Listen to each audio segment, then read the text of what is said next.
There is one thing I want to mention. There's some very good physiology that can perhaps support the actual running effort part. These are very new data. We have a study going on with David Spiegel at Stanford looking at how different patterns of breathing can affect heart rate variability.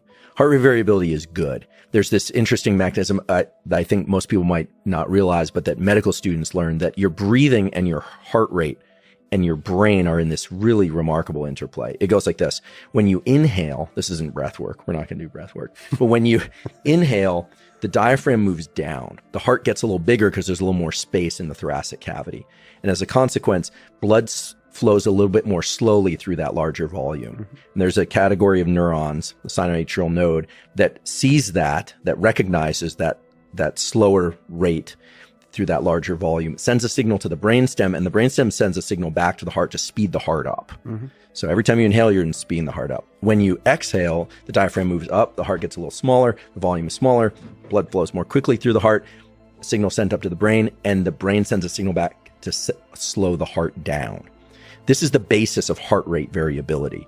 So at any point, if you feel like your heart is racing and you feel like you're working too hard per unit of effort, focus on making your exhales longer or more intense than your inhales.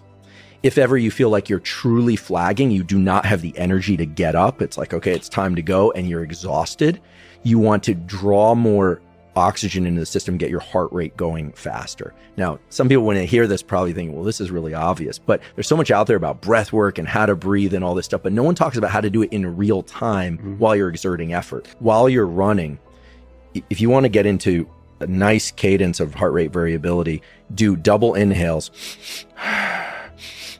while you're running. What this will do is that when you do the double inhale, it has the effect of reopening the alveoli of the lungs. Your lungs are filled with tons of little sacs. They tend to collapse as you fatigue.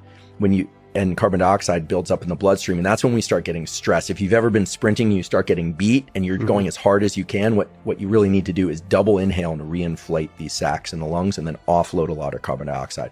So when you're at a steady cadence and you're feeling good, double inhale, exhale is a terrific way to breathe while you're in ongoing effort. Nasal breathing, there's a lot of excitement now, obviously, about nasal breathing because of James Nestor's book, Breath. There was also, if people are going to know about that book, I do feel like, out of respect for my colleagues, there was a book by Sandra Kahn and Paul Ehrlich at Stanford, both professors at Stanford, with a foreword by Jared Diamond and Robert Sapolsky. So nice. Some heavy hitters in this book.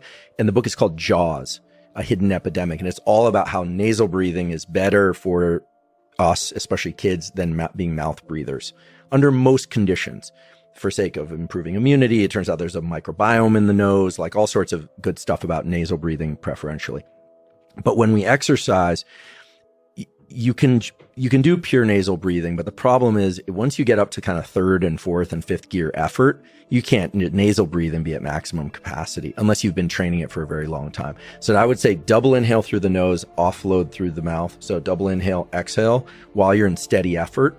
And then if you really feel like you need to gas it and you're pushing, the data show that then just use whatever's there, right? Just go into kind of default mode, because bringing too much concentration to something is also going to spend epinephrine.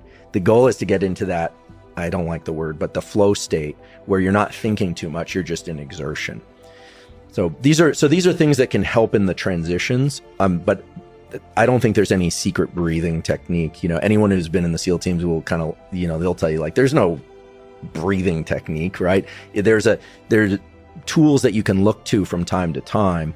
And these double inhale exhales can be great for setting heart rate variability in very quickly and getting into a steady cadence while you're exercising. But if there's a sprint, like if suddenly you guys are sprinting, ditch the double inhale exhale and just